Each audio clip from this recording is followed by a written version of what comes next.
Bueno, hoy es viernes 19 de junio.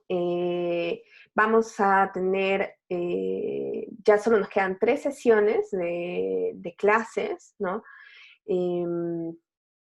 Hoy nos toca revisar la parte de migración. Pero bueno, si alguien tiene alguna duda ahorita, podría ser un buen momento para que iniciemos con eso, en lo que esperamos a su otro compañero que normalmente se conecta y que ahorita no se ha conectado, pero si ustedes tienen alguna duda de las guías anteriores, del tema anterior, algo que pues releyendo o que cuando repasaron sus apuntes se dieron cuenta que no quedó claro, pues podríamos empezar por ahí. No sé si alguno, Brenda, Mariana, Fernanda, tienen alguna duda.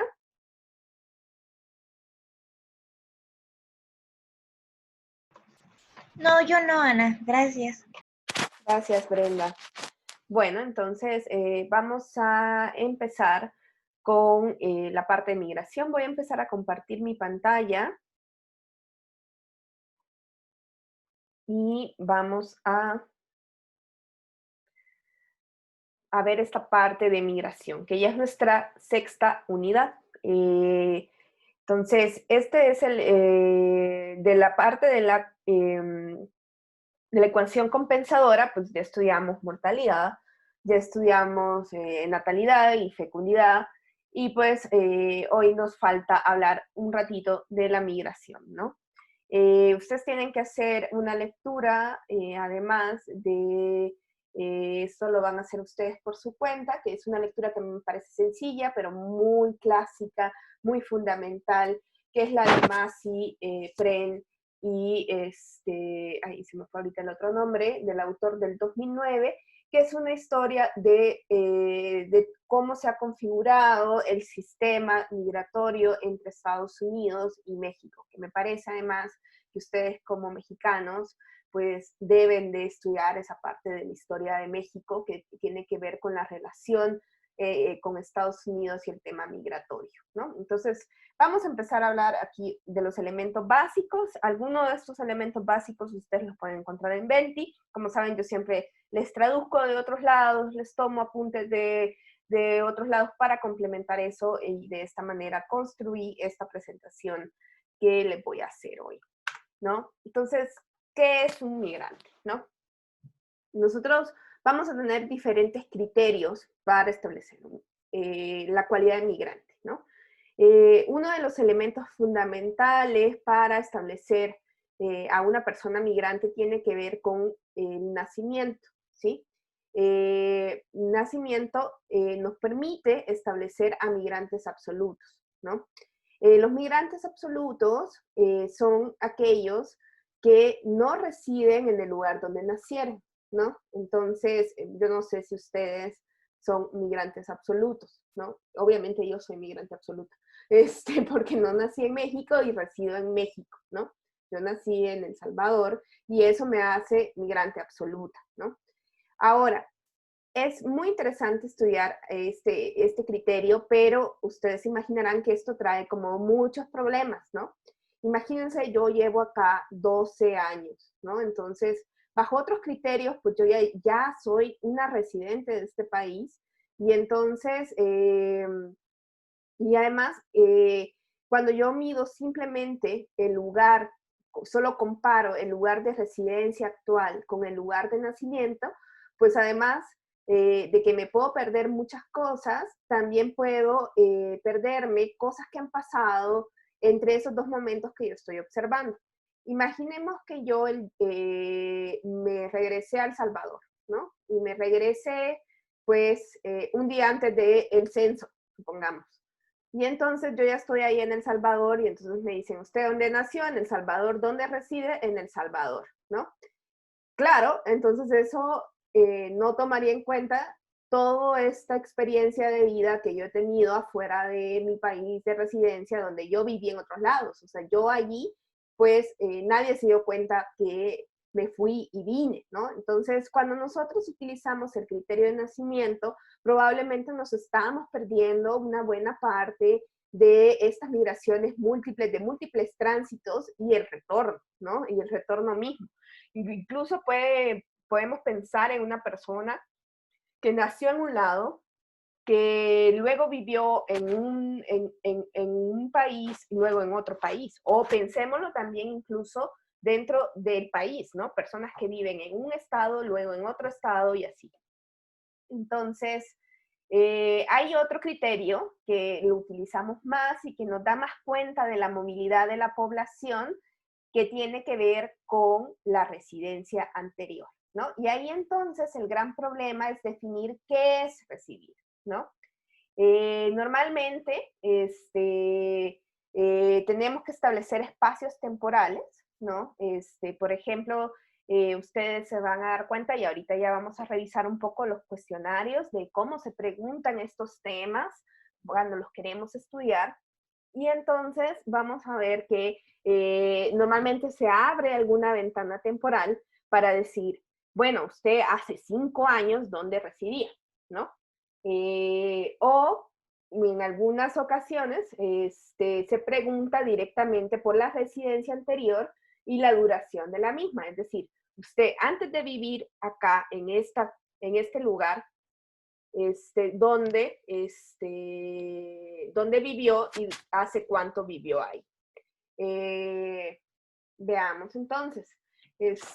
Aquí entre nosotros, revisemos si tenemos algún tipo de migrante.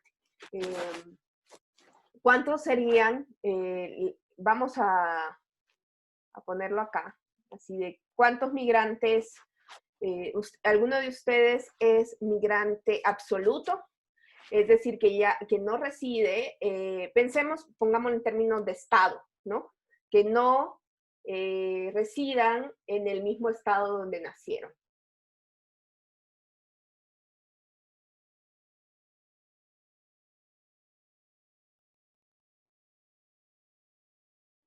Ahí está. Creo que no he puesto a Ale de coanfitrión porque hoy apareció con su iPhone. Pues miren, aquí tenemos 2 migrantes absolutos y tenemos 3 que no son migrantes absolutos. Perfecto. Si tomamos el espacio temporal de hace 5 años, ¿ustedes viven en el mismo lugar que vivían hace 5 años?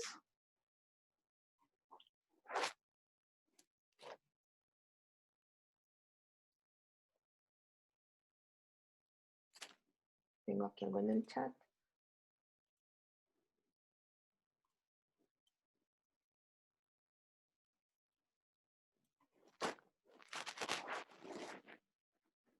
Entonces vemos acá que ya hay una persona que no vive en el mismo lugar, en el mismo estado que hace 5 años. Y entonces ustedes ven cómo la migración tiene que establecerse ciertos criterios para definirla, ¿no? Entonces vamos a tener que el fenómeno de la migración, por ahí en una diapositiva que sigue, les digo que es considerado a veces la cenicienta de la demografía, porque, digamos, es menos claro, ¿no? Nadie tiene dudas de la muerte, nadie tiene dudas de los nacimientos, pero cuando queremos ver cómo se mueve la población y cuáles son los tránsitos que ha tenido, pues, digamos, ya nuestra definición queda un poco menos clara y tenemos que empezar a establecer criterios para estudiar la migración. Digamos, no es tan inequívoca como la fecundidad o como la mortalidad, ¿no? Vamos a necesitar elementos complementarios para definir claramente el fenómeno migratorio que queremos estudiar. Entonces, perfecto. Entonces, vamos a ver qué es un migrante, ¿no? Pues migrante es quien migra, ¿no? Entonces, pero la migración siempre tiene una dualidad, porque nosotros vamos a poder estudiar la migración desde 2 perspectivas, desde la perspectiva del lugar de origen y desde la perspectiva del lugar de destino, ¿no? Entonces, todo migrante siempre va a ser un emigrante y un inmigrante a la vez. Ahí se me hizo falta el in. ¿sí? O sea, si yo llegué a un lugar es porque me fui de un lugar. Entonces siempre vamos a tener esa dualidad, ¿no? Eso es en general un migrante, es quien migra, pero le vamos a ir poniendo adjetivos a esa migración, ¿no?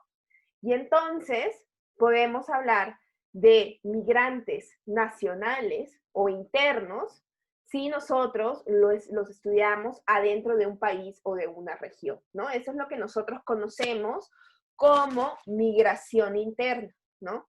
¿Qué es esto, no? Personas que se mueven de un estado hacia otro estado, pero está siempre dentro de México, ¿no? Entonces, esos son migrantes, pero son migrantes internos, ¿no?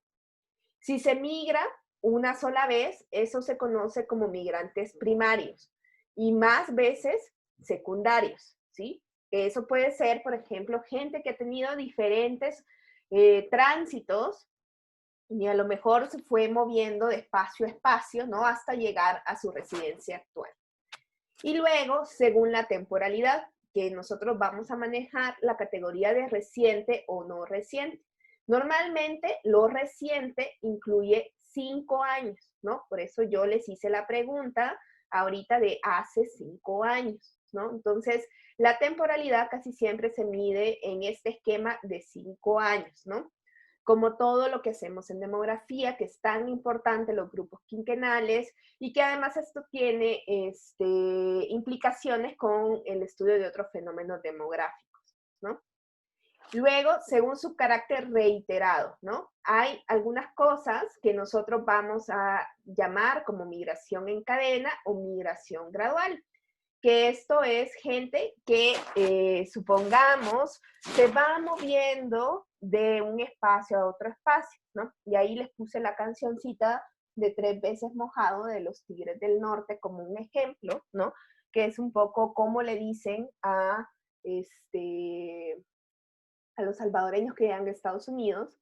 Esa canción es para los salvadoreños porque dicen que eres 3 veces mojado, porque bueno, del Salvador tuvieron que irse mojado a Guatemala, de Guatemala a México y de México a Estados Unidos, ¿no? Entonces, probablemente pues la persona se va quedando en diferentes espacios durante ciertos momentos, ¿no? Y eso lo hace un migrante reiterado en cadena o gradual. También, si ustedes se fijan, bueno, actualmente, no sé si ustedes han seguido un poco las noticias de estos casos que tienen que ver con la población afrodescendiente en la frontera de Tijuana, por ejemplo, que hay un buen grupo de esta población que viene desde África, ¿no? Y se queda en México un buen rato tratando de llegar a Estados Unidos. Y hoy podemos encontrar eso a lo largo de muchos espacios de América Latina, y entonces América Latina se está volviendo como un poco un hub de esta migración que quiere llegar a Estados Unidos, ¿no? Que es una migración intercontinental, que es un fenómeno relativamente nuevo en términos migratorios de lo que vemos ahorita en el país. Luego vamos a tener lo que ya mencionamos, según la relación del destino con el lugar de nacimiento, que eso nos define a los migrantes absolutos. Y bueno, muchas veces podemos estudiar la migración según la unidad que migra, ¿no? Normalmente y anteriormente se estudiaba mucho la migración de los hombres, ¿no? Piensen en los programas braceros, piensen en la misma migración interna de San Luis Potosí a Monterrey, cuando estábamos en la etapa de la modernización y cuando se aparecieron las grandes acereras. Entonces, normalmente esta migración estaba muy individual, que salía el hombre a trabajar, ¿no? También una parte de la migración. Luego se empezó a estudiar un poco también la migración de las mujeres, sobre todo en las mujeres que migraban para hacer trabajo doméstico en los espacios más urbanos, en este proceso de migración rural-urbana. Luego ya se empezó a estudiar un poquito más cómo era esta relación entre los núcleos familiares, sobre todo entre el núcleo conyugal, ¿no? De que si viaja primero el hombre y luego la esposa, la cónyuge, todas estas dinámicas. Y como ustedes no habrán podido evitar conocer todo lo que se vivió el año pasado en términos de las caravanas migrantes, que lo que vemos hoy es que también migran familias completas, ¿no? Entonces, eso ha cambiado también un poco en los estudios de la migración. No sé si alguno tiene algún comentario, algún elemento que quisiera señalar sobre estos temas o algo que no les haya quedado claro.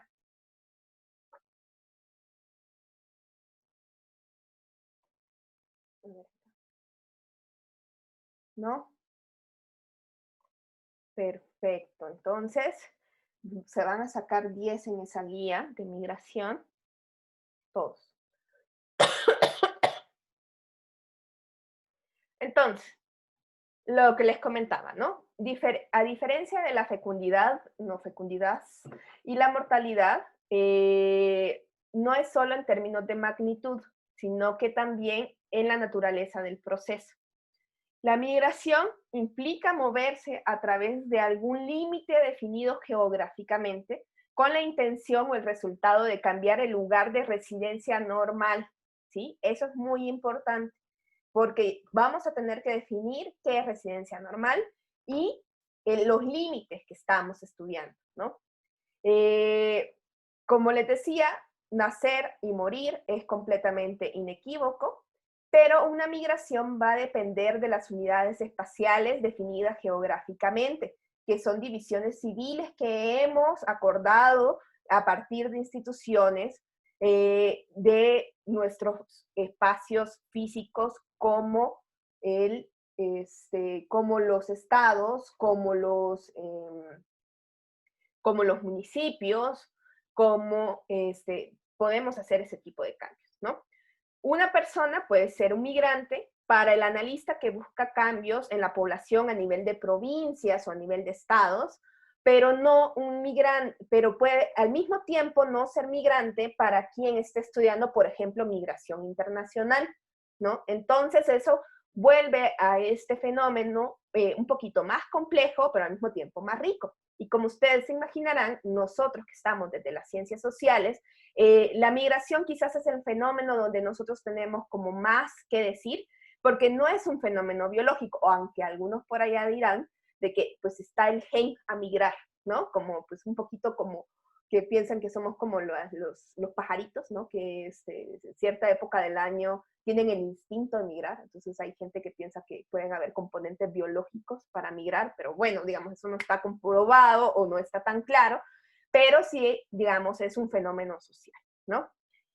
Y bueno, esta misma porosidad que viene de que es un proceso social, netamente social, pues eso se traduce también a que la captura de los datos sobre la migración va a ser más problemática que los datos sobre mortalidad y natalidad. Entonces, los países en desarrollo, no me gusta, pero bueno, esto lo tomé de la IUSP y en el 2013, no me dejarán mentir, carecen de sistemas completos de registros de nacimientos y de funciones. Y bueno, se está mejorando, pero realmente falta mucho que hacer con el registro de migrantes y migraciones en la mayor parte de países. O sea, digamos, que nos podemos quejar un poco de los datos de natalidad y de mortalidad de los países en desarrollo, pero de migración nos podemos quejar en todos los países, ¿no? Eso es algo que sucede en casi todos los países.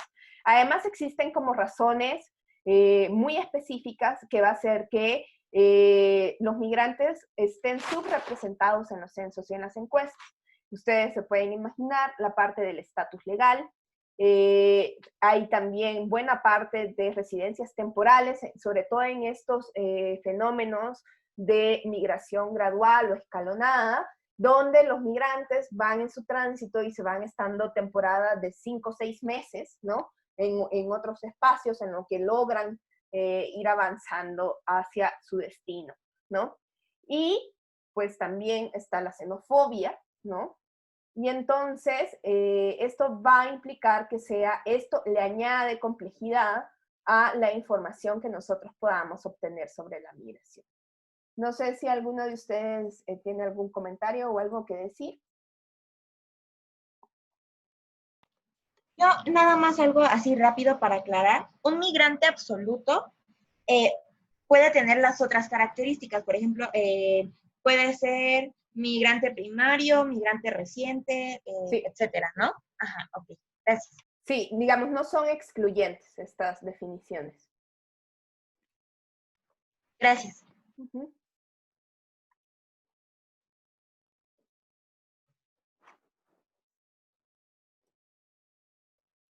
Y bueno, entonces, según Naciones Unidas y las recomendaciones que ellos hacen para el censo, los censos de población, ellos ahí nos dicen qué criterio utilizar para la residencia habitual, ¿no? Normalmente se recomienda que los países apliquen un umbral de 12 meses al considerar el lugar de residencia habitual de acuerdo con uno de los dos criterios siguientes. Primero, el lugar en el que la persona ha vivido continuamente durante la mayor parte de los últimos 12 meses, es decir, al menos 6 meses y un día, sin incluir las ausencias temporales por vacaciones o asignaciones de trabajo, o tiene la intención de vivir por lo menos 6 meses. O bien que el lugar de la persona, el lugar en el que la persona ha vivido continuamente durante al menos los últimos meses, sin incluir las ausencias temporales por vacaciones o asignaciones de trabajo, o tiene la intención de vivir durante al menos 12 meses. O sea, es decir, que ustedes se imaginan gente que puede estar itinerante, ¿no? Y entonces, ¿dónde la vamos a registrar, no? Personas que tienen que vivir 3 meses en un país y 3 meses en el otro, 3 meses en un estado, 3 meses en el otro, por cuestiones laborales o de otro tipo o de otro índole. Entonces puede ser de que para algunas personas no sea tan claro poder considerar cuál es su residencia habitual. Entonces ahí tendríamos que decirle que dónde ha vivido la mayor parte de esos últimos 12 meses, ¿no? Si hiciéramos como un conteo de todos los días, donde sumaría 6 meses y un día, y esa sería la residencia habitual. Y lo importante acá es que si ustedes ven, no importa, estos dos criterios únicamente es uno en el caso de personas que tengan menos de 12 meses residiendo en ese lugar, es que haya la intención de vivir ahí por lo menos 6 meses, ¿no? Eso es una residencia habitual, ¿no? Y esto es complicado porque para algunas personas no es tan fácil saber eso, ¿no? Entonces, eso es la residencia habitual. Y además que yo tenga la intención de quedarme ahí un buen rato, ¿no? Entonces, tenemos, a veces, esto no está tan claro, y a veces tenemos que confiar en que las personas se autodefinan como residentes o no, aunque se podrían implementar algunas pruebas, ¿no? Pero esto no se hace. Digamos, si realmente quisiéramos verificar, hay algunos que dicen, que yo no estoy de acuerdo, que podríamos preguntar, ¿y usted dónde registró su automóvil? Y sabemos que eso no funciona aquí en este país, definitivamente. Porque sabemos, por ejemplo, la gente que registra el carro en Morelos y vive en la Ciudad de México, o registra el carro en o sea, que aquí tache para México, ¿no? Dónde se pagan los impuestos, dónde votaron y dónde duerme la persona durante la noche, ¿no? Porque a veces esto es importante porque puede ser que la persona realice muchas actividades en otros lugares, pero muchas veces hay el criterio de dormitorio es importante como para desempatar, ¿no? Normalmente en las encuestas y en los censos vamos a tener residentes y visitantes habituales, ¿no? Personas que sabemos que entran y salen de nuestro hogar, pero que no son residentes habituales, ¿no? Que no son residentes para siempre. Entonces, a veces esto lo dejamos un poco al criterio del hogar y de la persona que estamos entrevistando, ¿no? Entonces, para alguien, pues, esa persona sí puede ser un residente o si no, un visitante. Ustedes imagínense esas parejas que viven más o menos de hecho, ¿no? Y entonces van y ustedes le preguntan a la abuelita, ¿no? ¿Y quiénes viven aquí? No, pues vive mi nieta, ¿no? Pero el novio es un visitante habitual, ¿no? Entonces, pero va a depender un poco del criterio de la abuelita. Capaz que si le preguntan a la nieta, es un residente, ¿no? Entonces, como esto es una de los tantos bemoles que tenemos. Pero una de las cosas fundamentales es que nosotros tengamos bastante claridad de las intenciones de las personas con respecto a ese lugar de donde está residiendo, ¿no? Si probablemente esta persona piensa que, que no tiene intenciones de vivir ahí más de 6 meses, entonces, pues no es una residencia habitual, ¿no? O sea, si ustedes no se quieren estar en un lugar, o sea, ustedes, como cuando ustedes se van de intercambio, ¿no? Ustedes cuando se van de intercambio por motivos de estudio y se van solo 2 meses, ahí ustedes no estarían cambiando su residencia, ¿no? Ustedes ahí simplemente serían visitantes de ese lugar, ¿no? Porque no han cambiado por completo su residencia. Cuando ustedes ya dicen, no, bueno, pues ya me voy a quedar a vivir aquí y tengo intenciones de quedarme aquí más de 6 meses, pues eso sí, ya cambiaron su residencia habitual y por tanto van a ser migrantes, ¿no? Entonces también eso es complicado, ¿no? Porque a veces, como migrantes mismos, eso de la intención de la residencia también a veces no es tan claro, ¿no? Hay gente que dice, pues yo venía de vacaciones y me quedé aquí, ¿no? Entonces ustedes ven, es una combinación entre los tiempos que llevamos de vivir ahí. Si ustedes llevan menos de un año viviendo ahí, pues si vivió, dónde vivió esos últimos 6 meses y si tienen las intenciones de quedarse ahí, pues sería un residente. Si ya vivió más de 12 meses, pues definitivamente es un residente habitual de ese lugar, ¿no? Entonces, como les decía, se considera a veces la cenicienta de la demografía, que por un lado a veces se mantiene en un segundo plano por eso mismo, por la falta de fuentes de información, ¿no? Y o sea, no vamos a tener una Human Mortality Data, así como nosotros teníamos la Human Fertility Database, la Human Mortality Database, que eran estos grandes programas internacionales que juntan todos los registros de natalidad y de mortalidad a lo largo del mundo, y entonces todo hay como demasiada claridad. En el caso de la migración vamos a tener encuestas de migración un poco especializadas y alejadas y así, ¿no?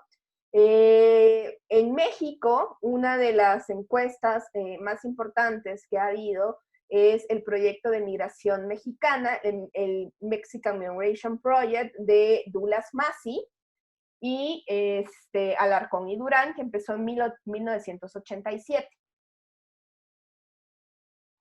Ale, muy bien. La nacionalidad no tiene nada que ver con la residencia, ¿no? La nacionalidad es un estatus legal no demográfico. Nada. Sí. Entonces, la residencia habitual en términos demográficos tiene que ver con el tiempo que yo llevo viviendo en un lugar o mi expectativa de vivir en ese lugar, si llevo muy poco tiempo. Y entonces eso es un fenómeno completamente demográfico que yo lo puedo ver en términos de esos tiempos o puedo estudiar la migración absoluta en términos de dónde nací, ¿sí? Pero la nacionalidad es un proceso legal, ¿no? O sea, yo, aunque me nacionalice mexicana, yo nací en El Salvador, ¿sí? Voy a seguir siendo migrante absoluta, aunque consiga la nacionalidad mexicana. Son dos cosas diferentes, el estatus legal a pues, el fenómeno migratorio en términos demográficos. Pero sí, muy buena pregunta.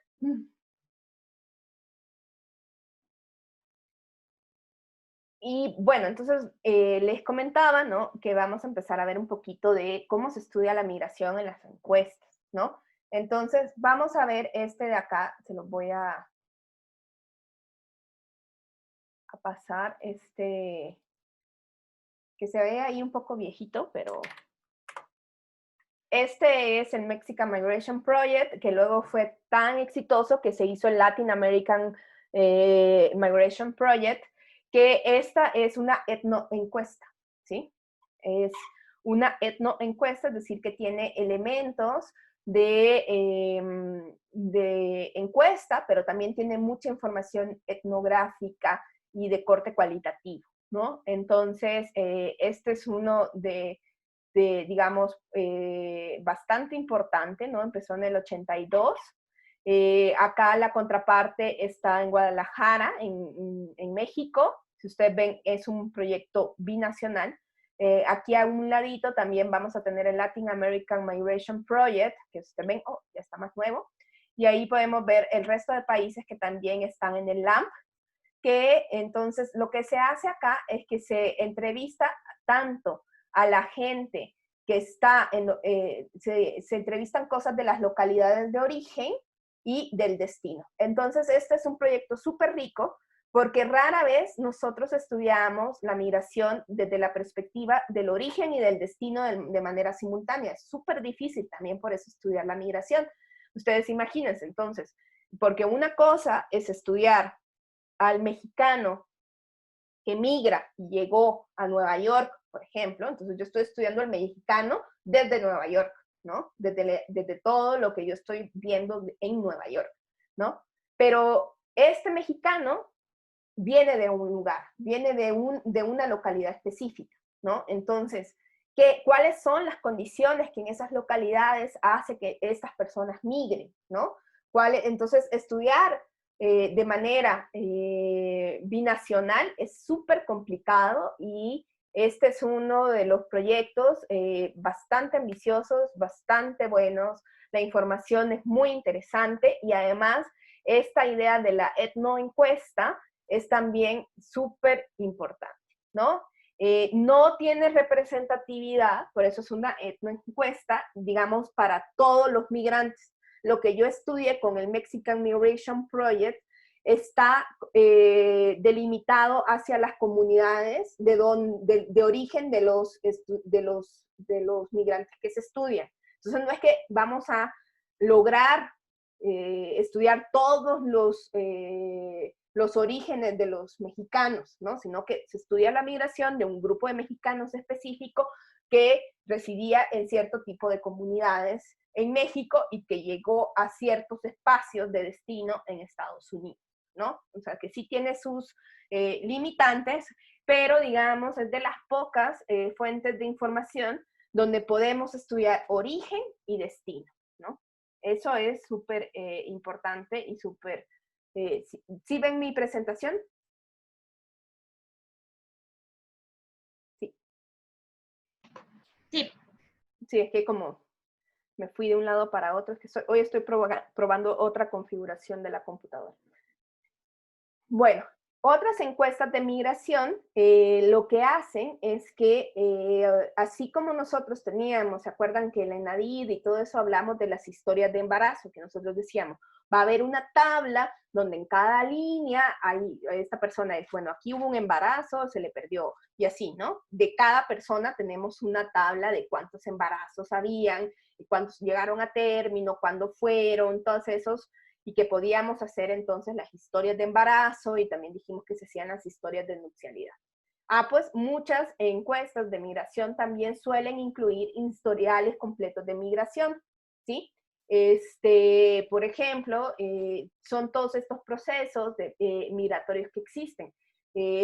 Por ejemplo, a veces una persona vive en cierta localidad cuando es joven, ¿no? Y luego migra, por ejemplo, a una ciudad.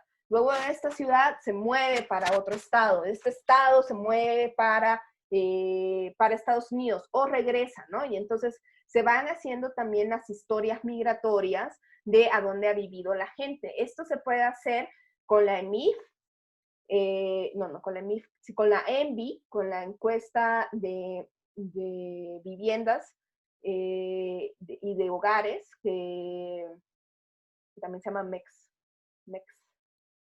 Life, en inglés, ahorita se me fue el nombre, pero ya ahorita se las muestro. Y Lenadit tiene un poquito de historias, ahorita ya también lo vamos a checar, y obviamente la encuesta demográfica retrospectiva, nosotros vamos a tener el historial completo de migración de las personas que hayan tenido.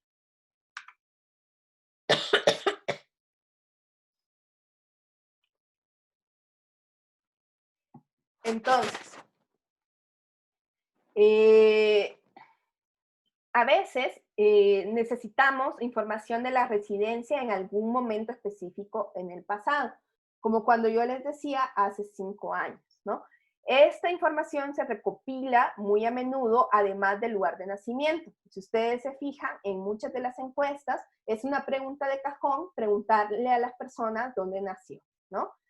Y la de decirle un momento específico del tiempo, como ya decíamos, eso nos va a permitir establecer a la población migrante de manera más reciente.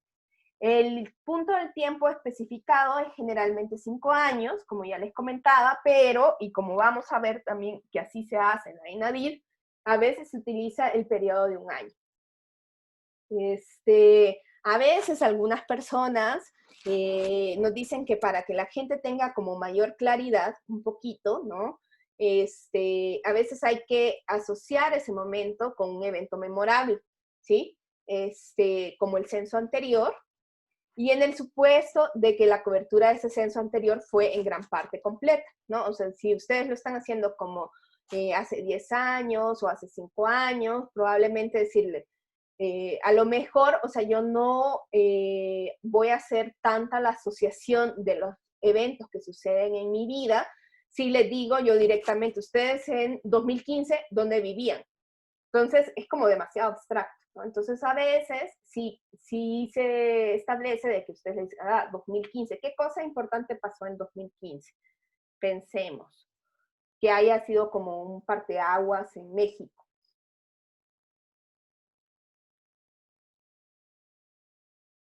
El terremoto fue en 2017, en 2015 no hubo ningún mundial. Pero normalmente ese tipo de cosas como, y así más o menos como, entonces uno le dice, hace 5 años, o sea, más o menos cuando fue el mundial, ¿no? Más o menos cuando fue tal cosa, ¿no? Usted, ¿dónde vivía? Entonces probablemente eso hace que me acuerde más, ¿no? De exactamente dónde estaba, ¿no? Sobre todo en el caso de que tengamos una población demasiado itinerante para tener como claro esos elementos.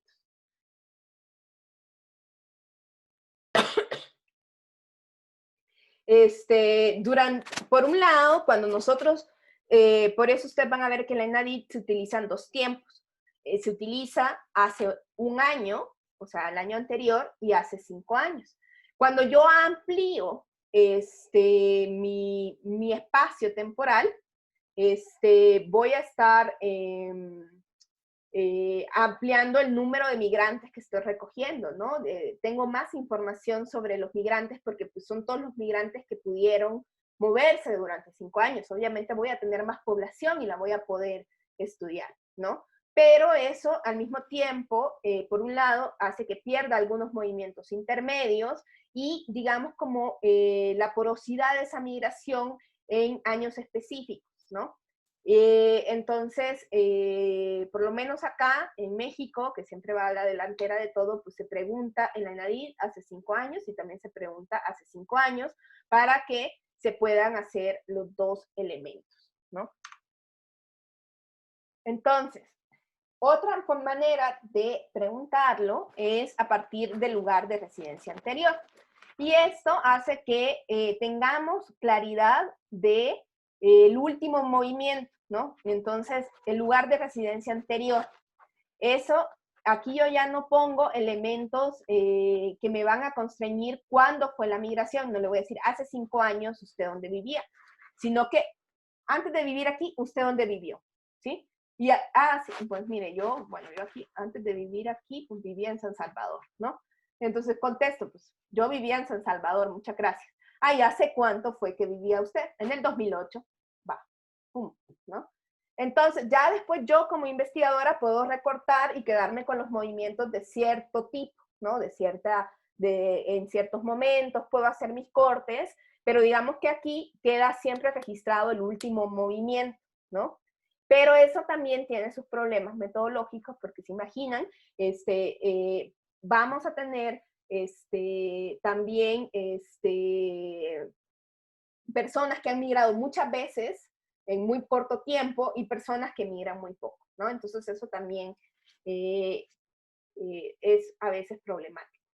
Y luego tenemos la residencia habitual, ¿no? Normalmente nosotros consideramos la residencia habitual como la residencia en una división civil, como un pueblo, provincia, municipio, ¿sí? Al interior de los municipios, eso ya a veces ya no se considera migración, sino movilidad, ¿sí? No entonces esto pues tiene que quedar claro, ¿no?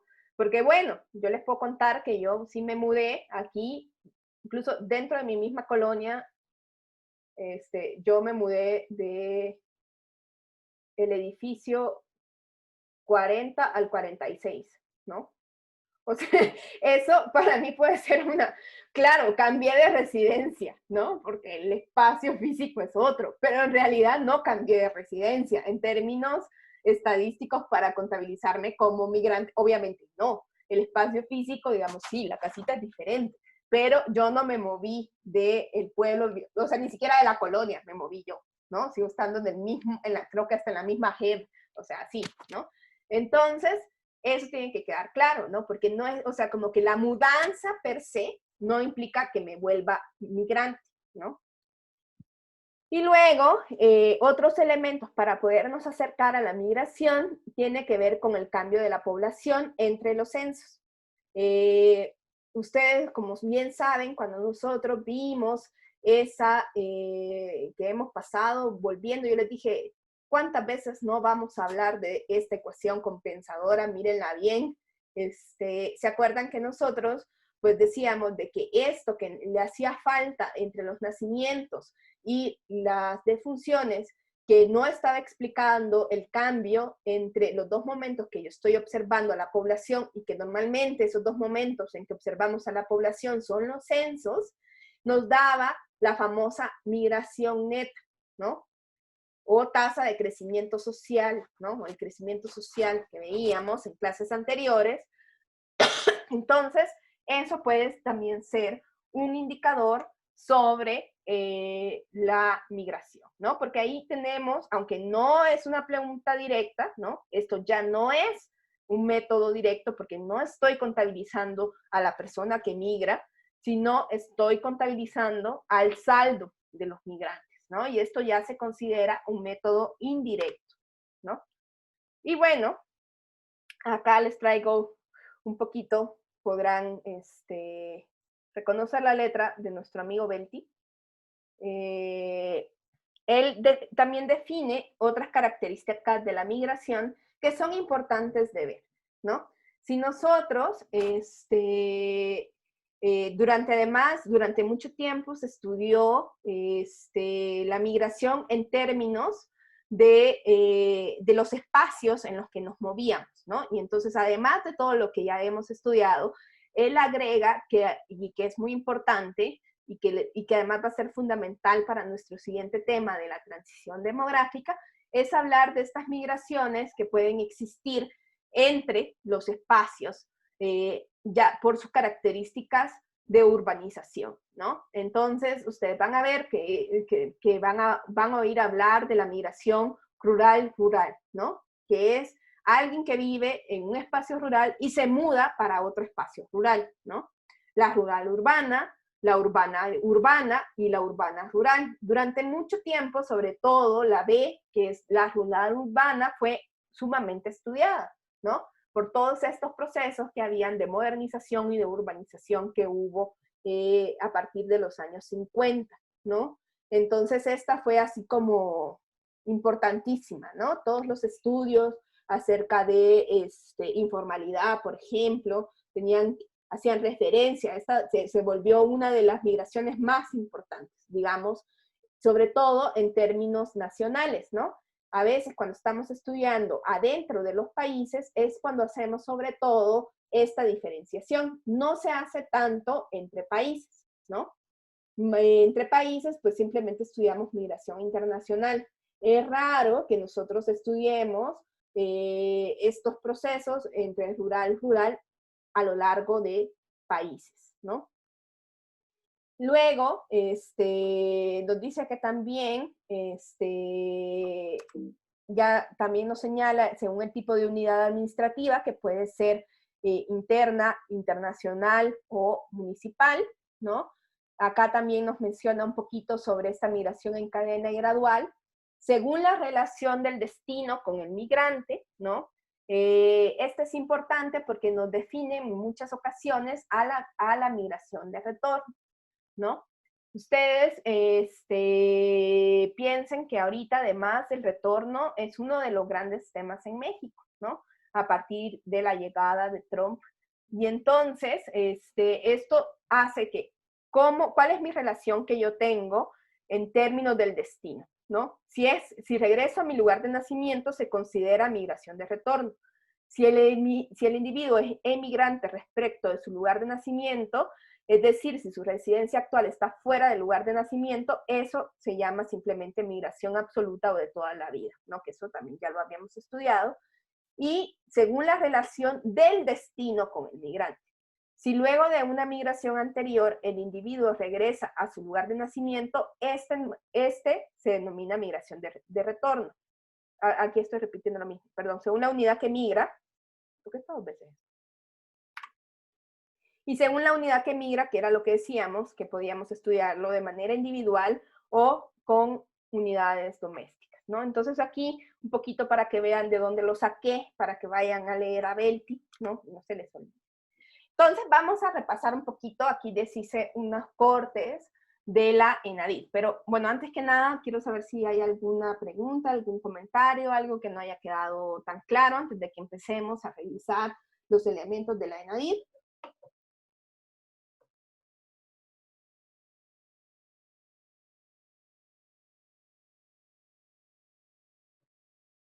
¿No? Bueno, entonces, miren, esto es como la ENADIT en México, que es la encuesta nacional de dinámica demográfica, ¿no? Cómo se pregunta el lugar de nacimiento. Esto es así por lo general en casi todos los ejercicios de encuestas, ¿no? Nos preguntan en qué estado de la República Mexicana o país nació. Y entonces aquí ya podemos decir, bueno, yo nací en este estado, nací en otro estado, se anotan en los estados, y si nació en otro país, se saca directamente a Estados Unidos, porque es uno de los grandes lugares, porque ustedes piensan en todas las personas que realmente nacen en Estados Unidos y luego vienen para acá, porque son hijos de mexicanos sobre todo, y en otro país, ¿no? Y luego ahí ya se anotan los otros países, ¿no? Y de alguna manera, pues aquí ya esto nos permite anotar claramente los países de donde nacieron las personas que estamos entrevistando, ¿no? En los censos se pregunta también bastante parecido, ¿no?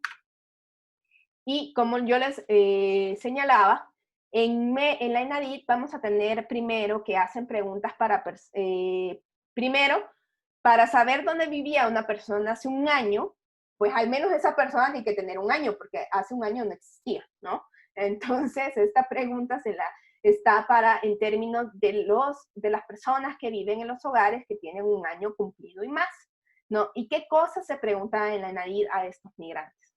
Hace un año, y ponen claramente en agosto de 2017, y aquí a veces se puede introducir algún elemento para que las personas recuerden ese momento en el tiempo, en qué estado de la República Mexicana o país vivía, ¿no? Y entonces aquí en este estado, en otro estado, en Estados Unidos de América y en otro país, ¿no? Un poquito igual que la residencia, ¿no? En el caso de los censos, ¿no? Ahí vamos a ver que sí se puede preguntar a nivel de municipio, ¿no? Ahí sí vamos a tener migración intermunicipal. Y acá, además, en la ENADIT nos pregunta un poco las causas de la migración. Y esto es importante porque al ser un fenómeno social, ¿no? Obviamente, no es tan fácil como decirle a la gente, mire, ¿y usted por qué tuvo hijos? Bueno, mire, es que quedé embarazada. Ya, ¿no? Fenómeno biológico, así, ¿no? Esto de ser un fenómeno social, podemos estudiar mucho más sus causas, ¿no? Y aquí es difícil porque a la persona solo le dicen una sola respuesta. Yo siempre pienso, y entonces a mí cuando me dijeran, ¿y usted por qué emigró de su país? yo diría, ay, mire, que esto es multicausal. Pero bueno, las encuestas solo me permiten establecer una sola pregunta, ¿no? Y entonces, si ustedes se fijan acá, esto me permitiría a mí identificar a los inmigrantes, que son personas que vienen de otro país, ¿no? ¿Sí? Porque no es, o sea, porque yo estoy entrevistando en México, ¿no? Entonces aquí yo en México y en cierto estado y en cierto espacio, ¿no? O sea, aquí con respecto a la residencia yo voy a saber si esta persona es un migrante estatal o si es un migrante internacional, pero lo que estoy identificando es a los inmigrantes, ¿no? Que es un poco más fácil de identificar que a los emigrantes, ¿sí? A las personas que se van, pues se fueron, ¿no? Y si se va todo el hogar completo, ¿cómo sé que se fueron? ¿Dónde los voy a agarrar? ¿No? En la población que conocemos y que tenemos acceso, podemos identificar a los inmigrantes, pero los emigrantes, eso se vuelve sumamente complicado y tenemos que hacer otro par de cosas que ya les voy a contar. Entonces, bueno, aquí nos preguntan también las causas de esa migración, ¿no? Y entonces nos dice, bueno, para buscar trabajo, reunirse con la familia, lo deportaron, desastres naturales y ahí otras causas, ¿no? Y para el caso de 5 años y más, la pregunta es exactamente igual. Y entonces simplemente nos dicen, hace 5 años, en agosto del 2013, en qué estado de la República o país vivía y nuevamente las causas de la migración, ¿no? Entonces se preguntan los dos espacios y entonces podemos tener dos medidas diferentes de migración con esta encuesta, ¿no? ¿Cómo se pregunta la migración internacional? ¿No? Que acá es un poquito tratar de identificar un poco el fenómeno de la inmigración. Como yo les comenté, aquí asumimos que la migración, pues estamos captando a la gente que dejó un hogar, ¿no? No a hogares completos. Hay personas, o sea, que migra todo el hogar, entonces ahí nadie nos va a decir, quién nos va a dar cuenta de que ese hogar se fue. Pero digamos, un poquito con este ejercicio podemos saber y dotar de significado y magnitud a este fenómeno, ¿no? Porque sí podemos saber por lo menos cuántas personas han dejado a los hogares que están en México. Y entonces la pregunta se hace de esta manera. Se pone un esquema de los últimos 5 años y nos preguntan si durante los últimos 5 años, esto sí en agosto del 2013 a la fecha, usted o alguna de las personas que vive o vivía en este hogar se fue a vivir o a trabajar a otro país, ¿no? Entonces, pero eso pues da como resultado que tiene que haber alguien dentro del país para que dé cuenta de que esta persona se fue, del hogar que se fue. Entonces, los hogares que se fueron completos, pues no hay manera de registrarlos acá, ¿no? Y se dice el nombre y el número, y luego se pregunta una batería bastante larga acerca de las condiciones en las que se fue, ¿no? Si la persona, un poquito de dónde nació esa persona para tener como toda la información, porque ustedes piensan que entonces hay como que recuperar toda la información de esa persona en términos de cuál era su rol en el hogar, su edad, la fecha, el destino, en qué condiciones lo hizo, si tenía de manera legal o ilegal, las causas y dónde vive actualmente, ¿no? Y en el caso de que esa persona haya regresado al hogar, también se registra, ¿no? Esta es una de las baterías más completas que existe en Latinoamérica para estudiar la emigración, ¿no? Es bastante... Y esto sí es como una adición de la ENADIT del 2018, ¿sí? Con respecto a la ENADIT del 2014. Entonces, vamos a revisar un poquito esos tabulados de la ENADIT. Nos vamos a ir a INEGI de nuevo. A nuestro amigo INEGI.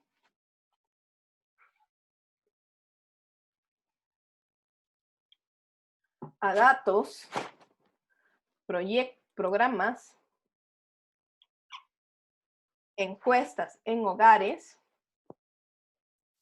regulares, no, sí, la tercera, la ENADIR del 2018, ¿no? Acá, pues nosotros, ustedes pueden encontrar los cuestionarios que de donde yo les saqué esas bonitas fotos, ¿no? Y podemos bajar los tabulados, que nosotros ya los habíamos bajado en la clase pasada, bajamos los oportunos y los complementarios. Entonces vamos a abrir los oportunos y vamos a ver que hay dos Exceles que hablan de la migración, el 9 y el 10. Vamos a revisar primero el de migración interna.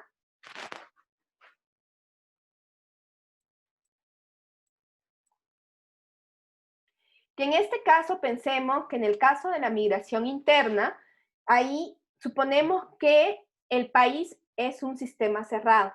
Entonces, si yo estaba en algún lado, estuve antes en otra parte de ese país y de alguna manera dentro de México yo tengo información del destino y del origen, ¿no? Cuando estamos estudiando migración interna, sí podemos cerrar nuestro sistema y estudiar de manera simultánea el origen y el destino. Entonces, acá vamos a checar para que ustedes vean más o menos cuáles son los estados más migrantes, por decirlo así. Si ustedes se fijan, la Ciudad de México es tremendo, ¿no? Los chilangos que estamos acá. En la Ciudad de México, el 16% de la población, más del 16 más 1 acá, entonces sería casi el 18% de la población en México, en la Ciudad de México, no nació en la Ciudad de México, sino que nació en otra entidad o en otro país, ¿no? Chequen estos valores, o sea, nos da un indicativo de cómo se van conformando estas poblaciones. Vamos a ver que hay poblaciones mucho más cerradas, con mucha menos migración que otras. Si ustedes se fijan, por ejemplo, Guerrero tiene muy poca población migrante interestatal y de otros países. Vamos a ver que la migración, donde hay más personas que nacieron, digamos, en términos relativos, en otros países, vamos a ver, por ejemplo, Baja California, ¿no? Que ustedes saben, ahí están los cabos y estas cosas. Bueno, está más, pero ahí está Tijuana, ¿no? Donde está la frontera. Hay una alta población migrante. Vean Baja California, casi el 40% de la población de las Bajas Californias, las dos son más o menos iguales, más del 40% no nació en esa entidad y pues además también hay personas de otros países, ¿no? Que es un comportamiento un poco de la misma frontera y de esos corredores que se hicieron en las Californias, ¿no? Probablemente, pues sí, todos estos sean viejitos californianos que se vinieron siguiendo a Kerouac, que vivan hoy ahí en las Bajas Californias. Un poquito también podemos checar, por ejemplo, Quintana Roo. Vean, Quintana Roo quizás es el estado donde además la mayor parte de sus actuales habitantes no nació ahí, ¿no? Nacieron o en otros estados o en otros países, ¿no? Es un lugar bastante turístico, ¿no? Y sabemos que esta industria turística pues llevó a una alta movilidad de personas que por un lado fueron a trabajar y otras personas que se asientan ahí para retiro, ¿no? Entonces, esto sí ya nos va dando cuenta un poquito de la migración absoluta que existe y cómo algunos países atraen un poco más de esta migración absoluta. Luego vamos a tener, por ejemplo, ya hablar exactamente de migraciones recientes. Obviamente lo tenemos para poblaciones de 5 años y más, porque el esquema era de hace 5 años. Y tenemos acá, por ejemplo, vamos a tener por tamaño de localidad y sexo.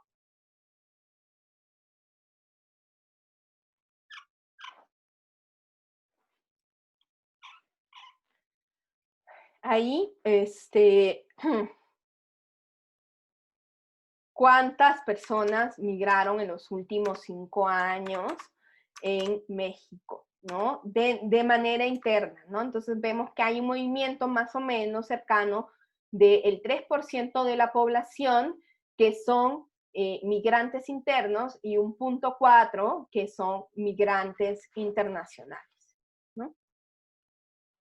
Y luego vamos a ver estos valores, como nosotros tenemos tanto información de inmigración como de emigración, vamos a poder encontrar el saldo neto migratorio de los estados.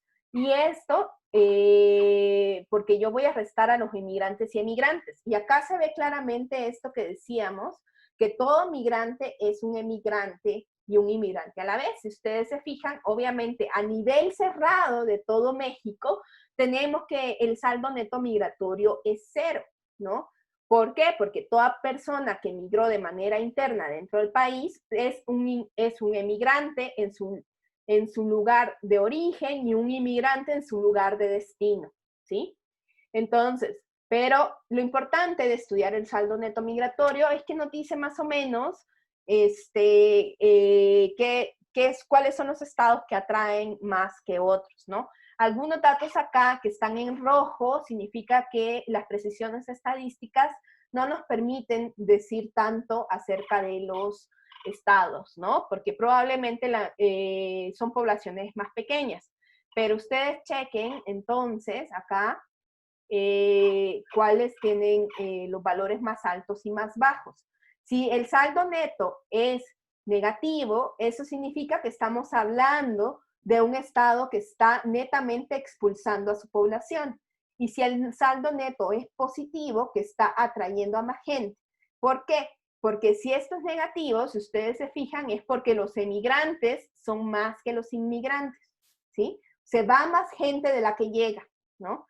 Si esto es positivo, vemos claramente que los inmigrantes son más que los emigrantes. Entonces, de manera neta, hay más personas, ¿no? Entonces, el Estado está atrayendo personas. Y entonces, ustedes pueden ver aquí claramente que hay estados que tienen saldos netos positivos. Chequen Baja California Sur, un saldo migratorio de 5.8, ¿no? Aquí esto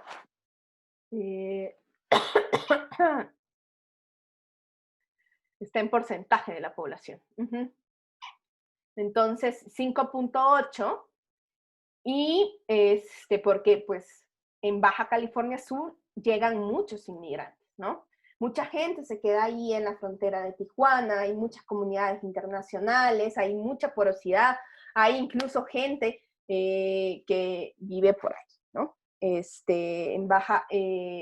los estados estos, las Bajas Californias tienen positivo por eso mismo, ¿no? Vamos a ver uno negativo.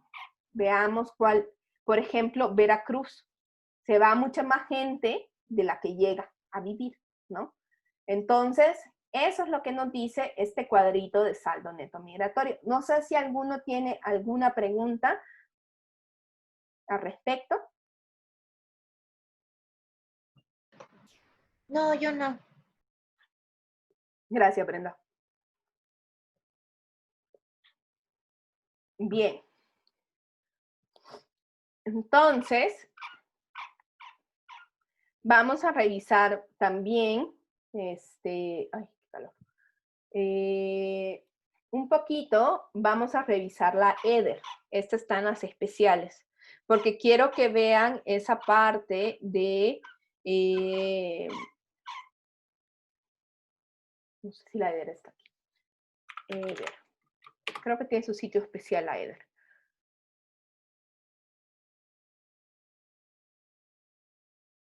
Está más bonito el sitio del colmo.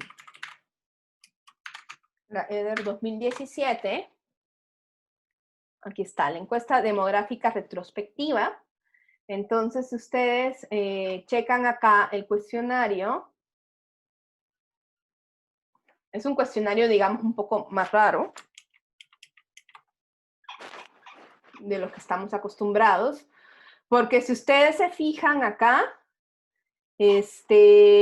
nos pregunta el lugar de residencia. Cuando usted nació, ¿en qué estado o país residía su madre? ¿No? ¿En qué municipio, delegación, en qué localidad? Además del lugar donde usted vivía cuando nació, ha vivido al menos un año en forma continua en otras localidades. Y entonces todo eso se va, si ustedes ven, hay como un montón de líneas, ¿no? Acá se va registrando cada año los tránsitos de las personas, ¿no?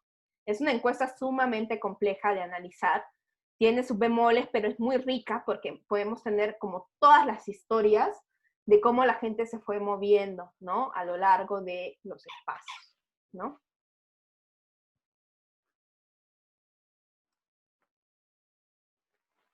Y hay otra encuesta que hace que se llama la EMIF,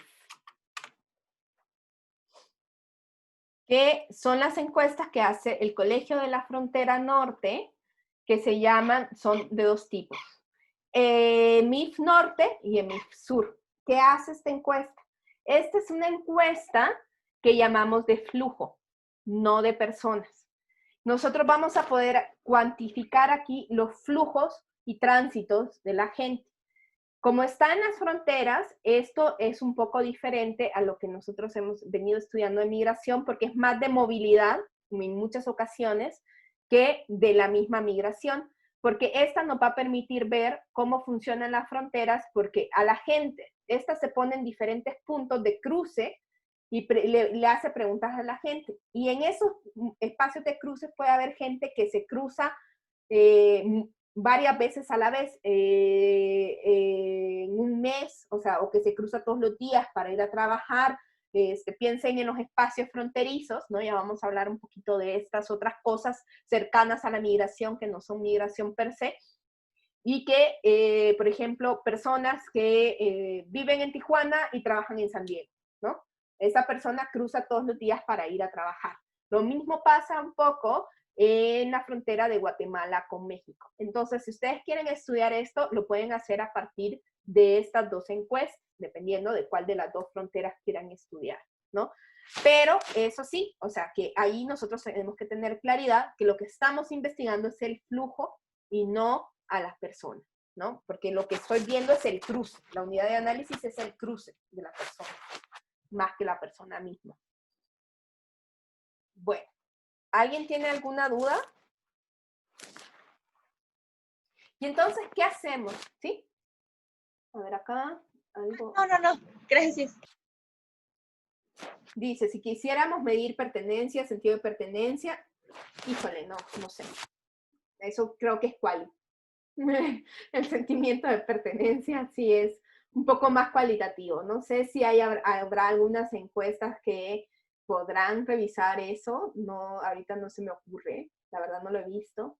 Yo creo que eso sí tiene que ser una perspectiva cualitativa, que es un poco lo que durante muchos momentos se estudió desde una perspectiva teórica que se llama el transnacionalismo, ¿no?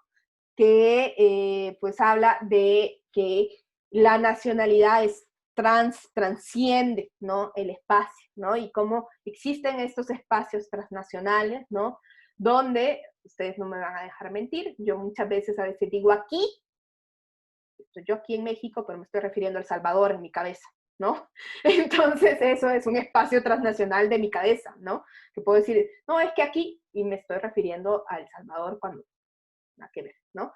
Entonces, sí, eso, hay muchas perspectivas de transnacionalismo. Marina Ariza coordinó un libro con Portes acerca de esos elementos transnacionales en un libro que se editó por ahí del 2008-2009, me parece. Y entonces, bueno, ya les comenté un poquito de que, bueno, la inmigración la podemos estudiar claramente, pero ¿qué pasa con la inmigración? Entonces, esta es una cosita que saqué del panorama general de la migración México-Estados Unidos, que lo que nosotros hacemos cuando queremos estudiar estos procesos de emigración, pues definitivamente tenemos que crear circuitos migratorios, sistemas migratorios que de alguna manera planteamos como cerrados, y tenemos que irnos a las fuentes de datos de los países de destino, ¿no? En este caso, esta es la información desde Estados Unidos para que nosotros nos imaginemos, o sea, yo tengo que estudiar a los mexicanos en Estados Unidos desde las fuentes de Estados Unidos, ¿sí? Para poder dar cuenta del fenómeno de la inmigración. O sea, yo tengo que ir al país de destino y revisar dónde está la población mía, ¿no? Entonces, por ejemplo, ¿no? Estos son datos de la distribución estatal de la población nacida en México que reside en Estados Unidos. Y ahí en naranja podemos ver claramente los estados que tienen mayor presencia de, de, de mexicanos, ¿no? Y entonces acá, en ese cuadrito que está ahí, nos suma el 100% todos los mexicanos y básicamente de ese 100%, la mayor parte se concentra, imagínense, podríamos decir que de 10 mexicanos que vivan en Estados Unidos, 4 van a vivir en California, ¿no? Entonces, esa es la importancia de California para el estudio de la emigración de los mexicanos hacia Estados Unidos.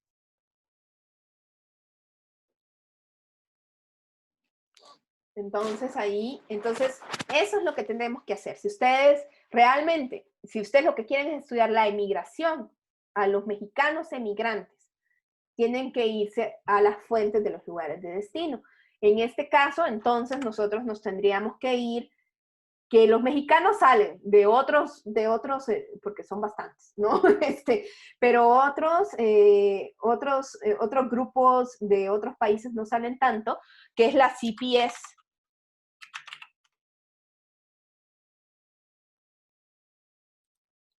Es la Current Population Survey de Estados Unidos, que esta es como la gran encuesta de Estados Unidos. Entonces, si ustedes quisieran estudiar a los mexicanos en Estados Unidos, tienen que ir por ahí y agarrarse un buen Google Translator o algo así y revisar el cuestionario, y también se pueden bajar los microdatos y todo de esta información, ¿no? Entonces ustedes también, si ustedes quieren estudiar esto, tienen que irse a la fuente del lugar del destino. Ese es otro elemento que hay que hacer.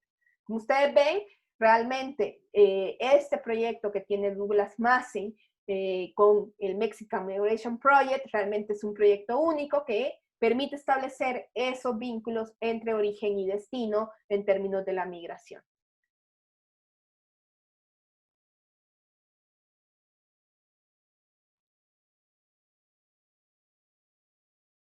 Ahí está. Y bueno, como es un fenómeno social, ya luego, ahorita les mando esta bonita, les voy a mandar acá. ¿Podré guardar esto acá? Esta infografía, ¿no? Se la voy a mandar para que la vean un poquito más grande,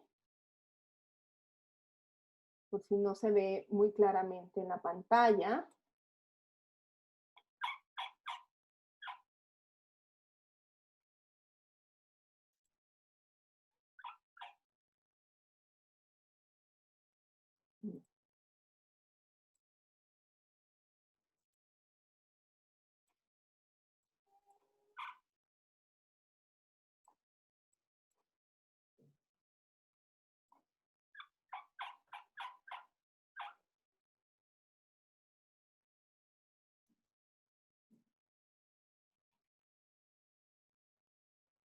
Que es una pequeña infografía que, bueno, normalmente nosotros podríamos haber estudiado esto un poco más, pero realmente también existe una materia en sociología de migración.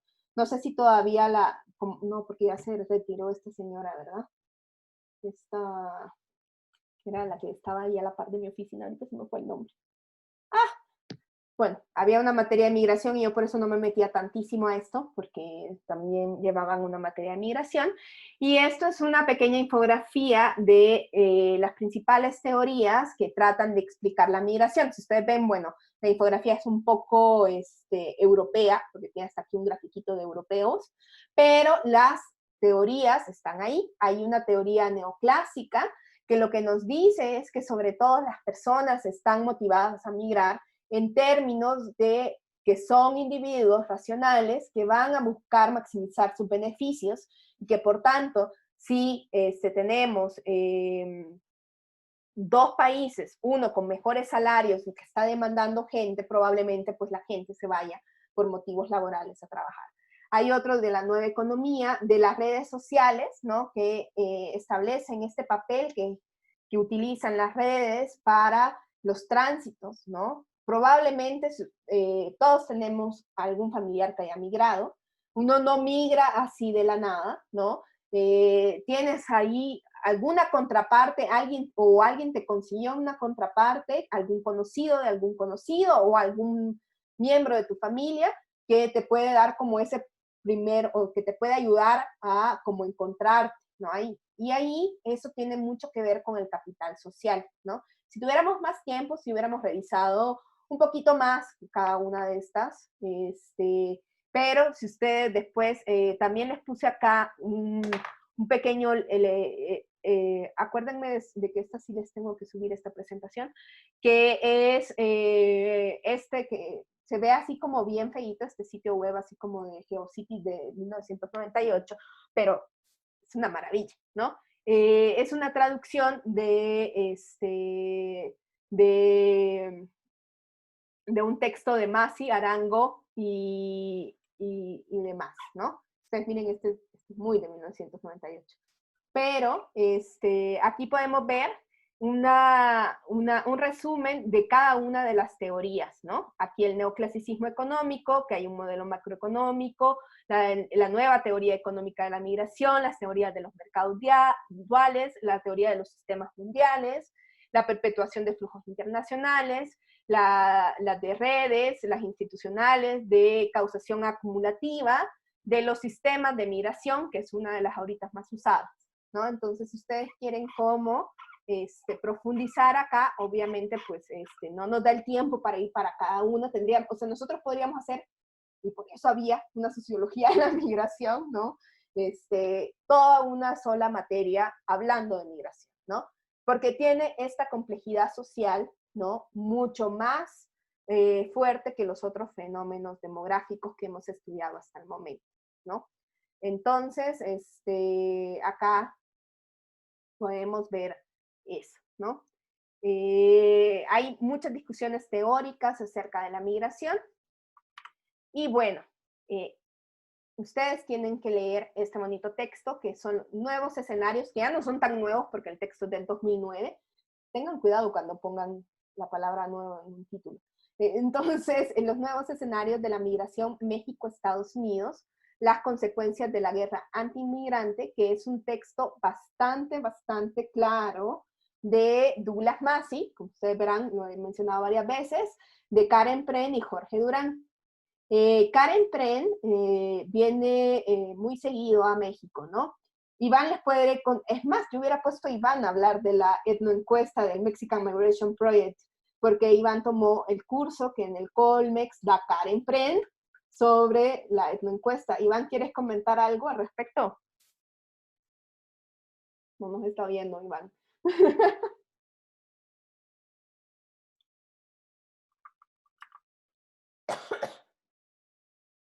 Entonces, en este texto lo que vamos a ver es, se habla como de todas las eras, de las fases de esta relación de México con Estados Unidos, que es un poco como lo histórico que ustedes van a revisar por su cuenta. Es un texto muy sencillo y viene una pregunta en la guía que vale 20 puntos acerca de que ustedes señalen un poco, que hagan un pequeño resumen de esta lectura. Y luego, como ese texto se quedó en el 2009, viene una pregunta que ustedes ya, que se dieron cuenta, cómo estas personas armaron estas fases, cómo ustedes nombrarían a la fase actual desde la llegada de Trump con respecto a la relación que existe entre México y Estados Unidos. Un poquito con respecto a las teorías, pues bueno, sobre todo me voy a tener un poquito en la teoría neoclásica, que es la más antigua y que de alguna manera fue súper fuerte. En estas teorías neoclásicas podemos tener unas perspectivas micro y macro, ¿no? En la perspectiva micro, que obviamente eso indica que yo me voy a enfocar en los individuos, lo que asumimos es que el individuo tiene una elección racional y maximiza su utilidad, ¿no? Y en este sentido, los valores de la sociedad agrícola hacia una urbana también generaban una fuerte atracción para los individuos, ¿no? Entonces, estas teorías neoclásicas también nacieron durante los procesos de modernización y explicaron de alguna manera esa migración rural-urbana de la que vamos a hablar en la próxima sesión acerca de la transición demográfica, que ahorita que ya vimos todos los fenómenos demográficos, pues vamos a hablar de esos elementos, ¿no? Y bueno, para finalizar, pues dijimos que hay un elemento de migración neta, ¿no? Entonces acá, si ustedes quieren leer este texto de Victoria Prieto, es como muy claro de por qué deberíamos, es un texto que está en coyuntura demográfica, que es bastante, por tanto, bastante digerible, sobre el uso de la migración neta como, como un indicador de la migración y su potencial, ¿no? Y esto sobre todo por la falta de información que tenemos para estudiar estos fenómenos demográficos. ¿Qué se me hizo el chat? Acá.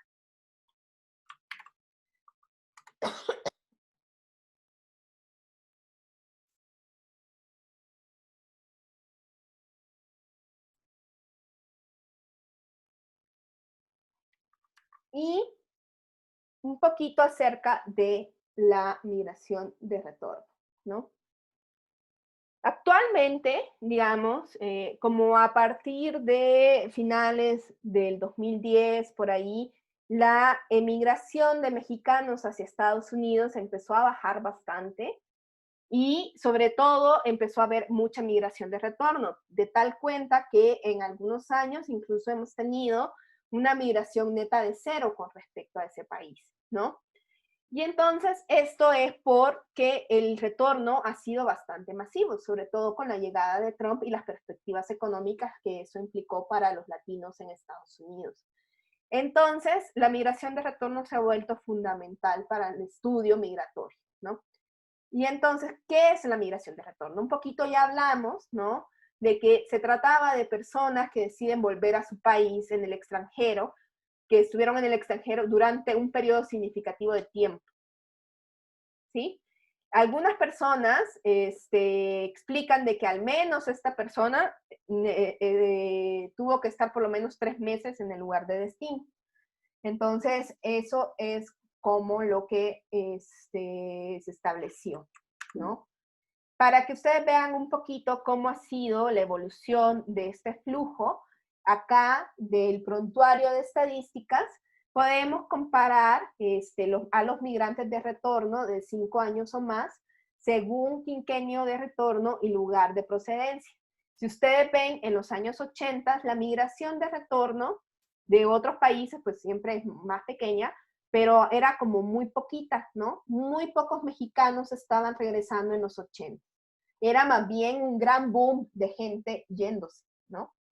Si ustedes ven, esta migración aumentó en los 90 y si ustedes se fijan en el censo del 2000, si ustedes como, ¿por qué eso está en quinquenios? Porque acuérdense que yo en el censo del 90 pregunté por dónde vivía hace 5 años, entonces este retorno puede haber sucedido entre el 85 y el 90, aquí entre el 95 y el 2000, aquí entre el 2005 y el 2010.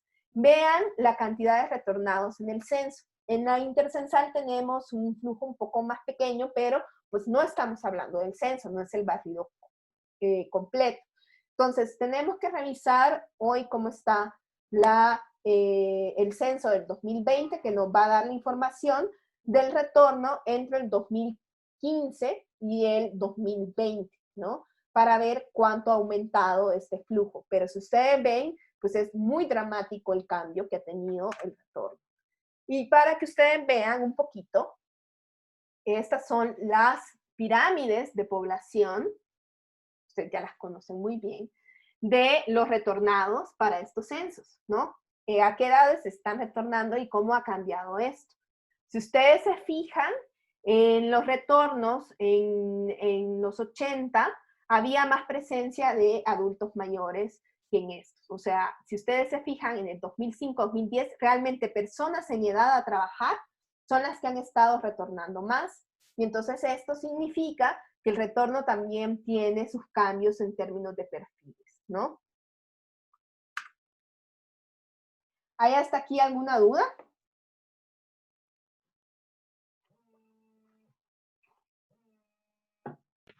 No. No. Perfecto, porque para terminar esta sesión, vamos a hablar de algunos conceptos que oímos mucho hablar, que son ligeramente diferentes, porque es un poquito como la pregunta que Ale me hacía acerca de la residencia y del fenómeno demográfico. Hay elementos que tienen que ver con el flujo de personas, pero que también tienen que ver con posturas políticas, con tratamientos institucionales, de ayudas internacionales, ¿no? Entonces, vamos a hablar un poquito de algunos conceptos que también son fundamentales para entender esto. Voy a ver aquí el chat. Si no.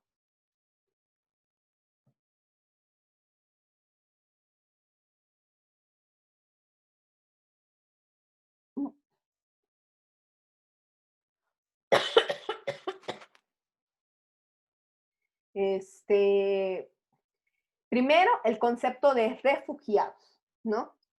El concepto de refugiados es un concepto que proviene de decir que son personas que huyen de conflictos armados o de persecución. De tal manera que estas personas están viviendo situaciones muy peligrosas e intolerables que cruzan las fronteras para buscar seguridad en países cercanos y ser reconocidos internacionalmente como refugiados. Este es el punto de vista de ACNUR, ¿no? Que es una institución importante. Bueno, si no, Ale les puede explicar mucho de ese tema. Entonces, los refugiados pueden necesitar asilo, ¿sí? Los refugiados son personas a quienes negarles el asilo puede traerles consecuencias mortales en muchas ocasiones, ¿no?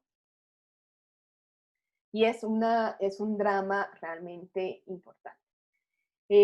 Los migrantes, a diferencia de los refugiados, eligen trasladarse. Cuando nosotros estudiamos migración, de alguna manera pensamos que hay cierta elección, ¿no? Entonces, a diferencia de los refugiados, los migrantes pueden, o sea que la definición, a ver, o sea, en términos demográficos, sí, nosotros, como solo desde la demografía, vamos a estudiar si la persona no está donde era su residencia habitual, no sé qué, o sea, nosotros sí podríamos combinar lo que es un refugiado o un migrante, ¿no? Porque nosotros solo estamos midiendo, aquí esta persona estaba antes aquí y hoy vive acá, ¿no? Claro, hay causas que pueden también ser estudios importantes de la migración, pero cuando nosotros hablamos de refugiados es una condición muy particular que tiene que ver con esta amenaza, ¿no? Los refugiados no pueden volverse a su país de forma segura, ¿no? Y los migrantes, de alguna manera, pueden seguir continuando recibiendo la protección de su gobierno. Ana, ¿Sí? en este sentido, ¿por qué a las caravanas migrantes que vienen de Centroamérica, principalmente Salvador y Honduras, me parece, Ujú. se les considera como migrantes y no como refugiados. O sea, yo sé que la calidad de refugiado tiene que ver con una postura política, como bien mencionabas, pero también con una postura legal o jurídica. Pero se sabe que la mayor parte de esta migración que viene, que hace el tránsito por México, es principalmente por cuestiones políticas o por cuestiones de inseguridad o por un conflicto armado propiamente, ¿no? Entonces, ¿por qué no se les puede tratar? O sea, bueno, yo sé que quizá pueda ser como todo un tema en cuanto a trámite jurídico, burocrático, no sé si tenga que ser por ahí, primero. Y Sí. segundo, ¿por qué no puede haber como un consenso desde estas instituciones como Instituto Nacional de Migración, que de por sí es como una shit, perdón por decirlo, pero sí, Te están y se grabando. les perdón. Este, y, y pues tratarlos precisamente como refugiados y no ya precisamente como migrantes. Sí, porque acá estamos hablando de los términos legales, ¿no? Un migrante, en teoría, digamos, su estado tiene como cierto respaldo, ¿no?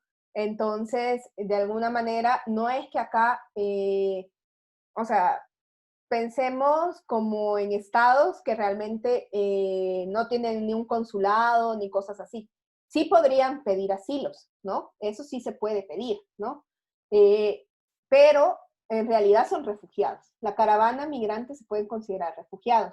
Por esto que está acá, que nos dice ACNUR, que por un lado la figura de asilo es una práctica mediante la cual el Estado garantiza la protección, el amparo y la asistencia de aquellas personas que han huido de su país de origen por diversas razones. O sea, yo soy refugiada porque yo vengo trasladándome porque tengo una amenaza de persecución o muerte.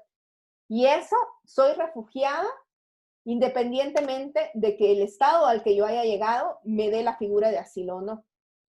O sea que el asilo es la figura de reconocimiento que hace el Estado de destino y el refugiado es refugiado aún así si no se le reconoce, en términos de lo que ACNUR reconoce como esos términos. ¿Puedo hacer un comentario? Uh-huh. Ya, bueno, no es un comentario, es como una recomendación, que no me acuerdo si ya la había hecho anteriormente en alguna de tus clases, pero bueno, me pareció o sea, me llamó mucho la atención. Hay un documental que se llama El Guardián de la Memoria, que no sé si han podido verlo, pero bueno, básicamente el documental es en torno a las familias de desplazados, pues no de desplazados, pues sí, desplazados en la frontera norte. Y cómo, o sea, lo que básicamente explica es que ellos ponen en el centro del problema el tema de los refugiados en Estados Unidos.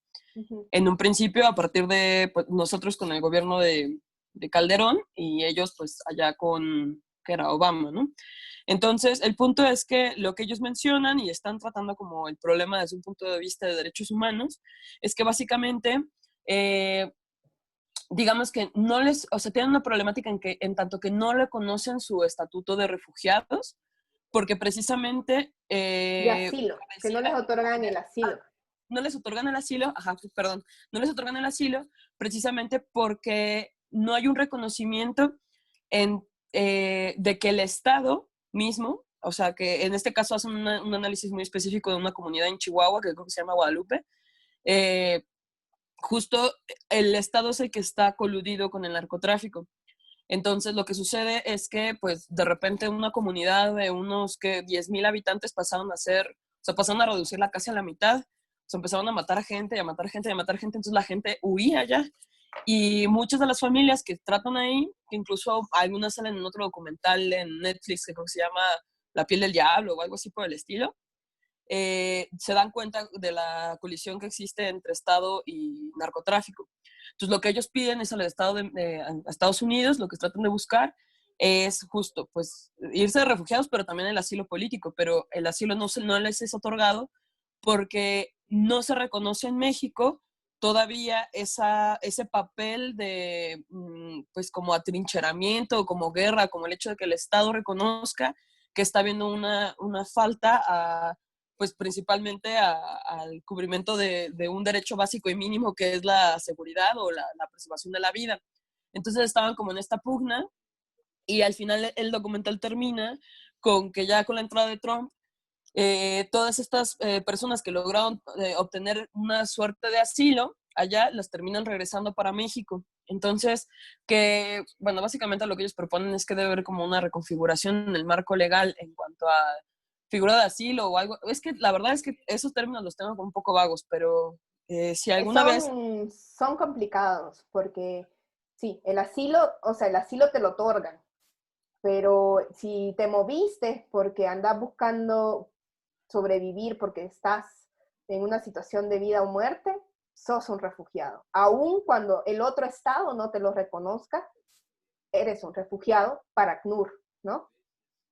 Pues, bueno, sí pueden, he tratado de buscar el documental en internet, bueno, en la red, apenas salió el año pasado, pero, o sea, si en alguna ocasión llegan a escuchar de él, no sé si lo han, bueno, ahí ya comentaron que no lo han visto, pero si en alguna ocasión pueden llegar a, si escuchan de él o lo vuelven a transmitir, y además estuvo también en Cineteca Nacional o yo lo encuentro, se los paso. La verdad sí, está muy bueno, en lo personal a mí me gustó y como que el tema lo trata de una forma también como muy, pues no sé, bueno, en lo personal me parece que da para pensar desde este aspecto de la migración, pero también desde el aspecto de derechos humanos. Sí, no, definitivamente no podemos quitarle el lado humano al proceso migratorio. Migra gente, ¿no? Ok. Otro gran término que creo que también se utiliza, ¿no? Son los desplazados. Los desplazados, digamos, yo creo que además tienen una situación peor, porque yo como refugiado puedo llamar a otros procesos extra, como internacionales, ¿no? Y puedo tener cierto tipo de apoyo cuando yo soy refugiada, porque me moví de un país hacia otro país, ¿no? Pero los desplazados están dentro de un mismo país, ¿no? Entonces yo voy a llamar desplazados a quienes tuvieron que abandonar su hogar o residencia habitual como resultado de un conflicto, de situaciones de violencia, de desastres naturales o otros elementos, pero sin cruzar frontera internacional. Esa es la diferencia entre el refugiado y el desplazado. Los desplazados son dentro de un mismo país y digamos que tienen su vulnerabilidad todavía más grande porque a diferencia de la población refugiada que tiene como este sistema internacional y puede buscar cierto tipo de ayudas, las personas desplazadas al estar dentro de ese mismo espacio nacional donde sufren esa vejación, pues están bajo esa soberanía estatal y muchas veces es ese mismo estado el que les está creando el problema, ¿no? Entonces, los desplazados internos tienen que depender de sus gobiernos para hacer valer sus derechos, ¿no? Cuando muchas veces, pues, el problema es el gobierno, ¿no? Entonces, digamos, tienen esta otra beta de vulnerabilidad, ¿no? Entonces, son tres conceptos diferentes, el asilo, el desplazado y el refugiado. Piensen en los desplazados como unos refugiados internos, más o menos, ¿no? Y bueno, para que se den una idea, este es un mapita de desplazados por el cambio climático, ¿no? Que es otro tema que también está como en boga ahorita, porque el cambio climático, sobre todo con una mayor presencia de desastres naturales, hace que las personas, que los desplazamientos en los últimos años hayan crecido de manera bastante, que haya mucho más personas desplazadas, ¿no? Pero si ven, estos son conceptos complementarios para estudiar la migración, ¿sí? Los conceptos demográficos son los que vimos al inicio y esos pues tienen que ver simplemente con comparar dónde vivían las personas. Un desplazado es un migrante interno, ¿sí? Pero son las causas de su desplazamiento los que lo vuelven en un desplazado, ¿no?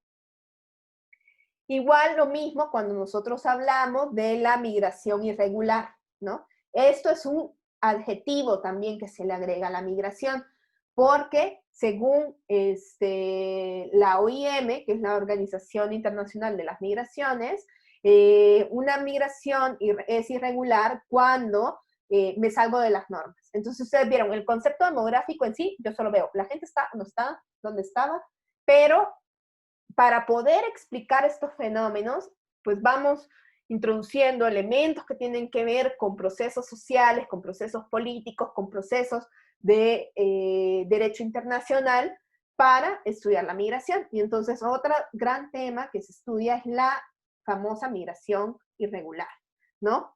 Que, por ejemplo, un migrante irregular puede también tener diferentes formas.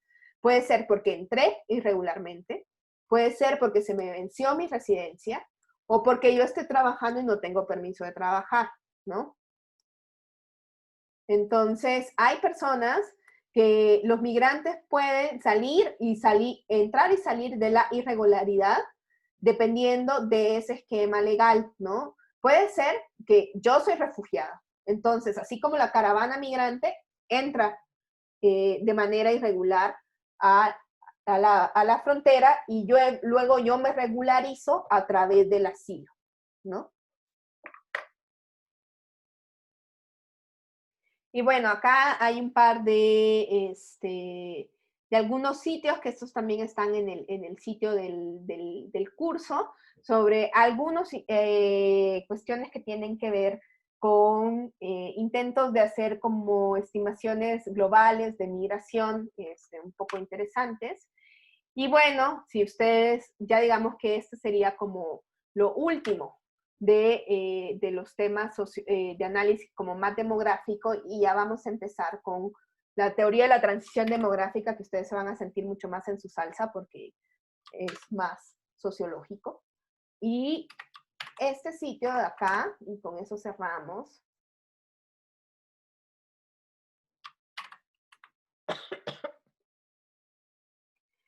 Este es este es un libro que se llama Herramientas para la estimación demográfica, es un clásico, y si ustedes pueden ver acá, también hay como diferentes, si ustedes ven acá está como evaluación para medir fecundidad, para la mortalidad, todas estas cosas se pueden estudiar acá. Está en inglés y en francés, lastimosamente no está en español, pero sí, o sea, si ustedes un día dicen, yo quiero aprender yo solito más análisis demográfico, me gustó mucho la clase, entonces quiero seguir estudiando, pueden entrar a este sitio y a lo mejor ahí si le ponen en Translate, puedan estudiar y profundizar un poco más estos temas. Ya la siguiente clase va a ser sobre transición demográfica, que ya vamos a hablar de las teorías que ocupa la demografía para estudiar el cambio social de la población, ¿no? No sé si alguien tiene algún último comentario, alguna duda.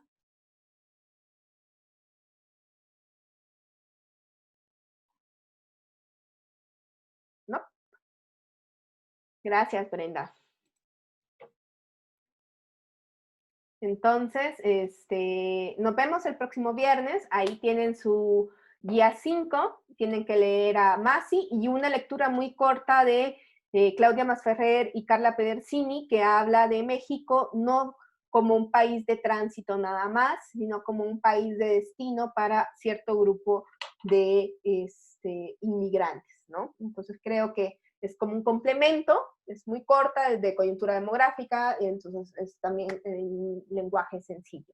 Estas son como las dos grandes lecturas, además de lo que vimos acá, pueden echarle una ojeada ahí a Belti para contestar un par de preguntas de la guía, que no están nada complicadas, pero sí me interesa que aprendan un poquito de la historia mexicana y su relación con Estados Unidos en términos de migración. Más que, si ustedes ven, no les puse a sacar ninguna taza hoy, ni las vimos, ni las mostramos, ¿no? No, solo un poquito cómo encontrar alguna información sobre migración con las fuentes mexicanas, pero hasta ahí, ¿no? Entonces ya con eso, pues terminamos nuestros componentes de la ecuación compensadora, ¿no? Entonces nos queda estudiar la transición demográfica y vamos a ver, en la última sesión, vamos a hablar un poco del futuro, ¿no? De qué nos espera en el futuro, o bueno, qué dicen las proyecciones, más bien. Y entonces, bueno, nos vemos el próximo viernes, que estén bien, cuídense mucho. Nos vemos, Ana. Nos Descansa. vemos. Adiós, Ana. Adiós.